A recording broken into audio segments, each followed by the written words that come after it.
मोदी जी थोड़ा तो सोच समझ कर बोला कीजिए। इस देश के चुने हुए प्रधानमंत्री हैं आप, कोई बदजुबान दोरूपल्ली के ट्रोल थोड़े ही हैं। आज बाबा साहब की जयंती पर भी आपसे मर्यादा की उम्मीद करना बेमानी है।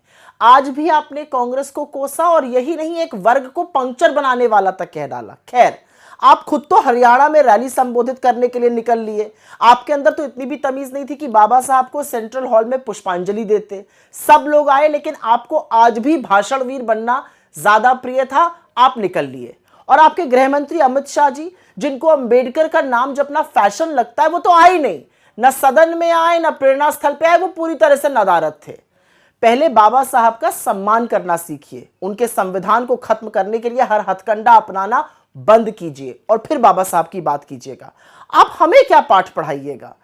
खरगे जी हमारे चुने हुए सम्मानित अध्यक्ष खुद दलित समाज से आते हैं। अपने दम पर, अपनी लगन से, अपनी मेहनत से यहां तक पहुंचे हैं। छकड़ा भर जगह तो सरकारें हैं आपकी, एक जगह दलित मुख्यमंत्री क्यों नहीं बना पाए आप? बाबा साहब की बात करिएगा। सारी दुनिया जानती है कि आरएसएस में दलितों का क्या हाल है। बजाय ज्ञान देने के ये बताइए कि आज तक ठाकुर और ब्राह्मणों को छोड़कर एक भी आरएसएस प्रमुख किसी और जाति का क्यों नहीं बना? एक और बात, आपका इतिहास बहुत काला है। लिखित दस्तावेज बताते हैं कि बाबा साहब को चुनाव हराने में आपके आराध्य सावरकर ने अपने धुर विरोधियों के साथ हाथ मिलाकर इस साजिश को अंजाम दिया था।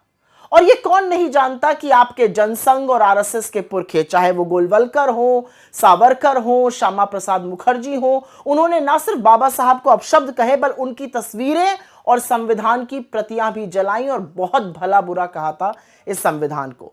सच तो यह है कि आप लोगों को आज भी बाबा साहब के समता मूलक समाज से चिढ़ है। तभी तो आपके तमाम नेता, सांसद और मंत्री और संघ के लोग कितनी बार संविधान बदलने की बात कह चुके हैं। अच्छा होगा अगर आज के दिन आप थोड़ा आत्ममंथन करते और सोचते कि जो आपकी नफरत और विभाजन की राजनीति है, वो मेरे देश को किस रास्ते पर ले जा रही है। और वो रास्ता बाबा साहब के विचारों से, उनकी सोच से, उनके बनाए संविधान से कितनी दूर है। कुछ नहीं तो आज तो भाषण के बजाय बाबा साहब को प्राथमिकता देते।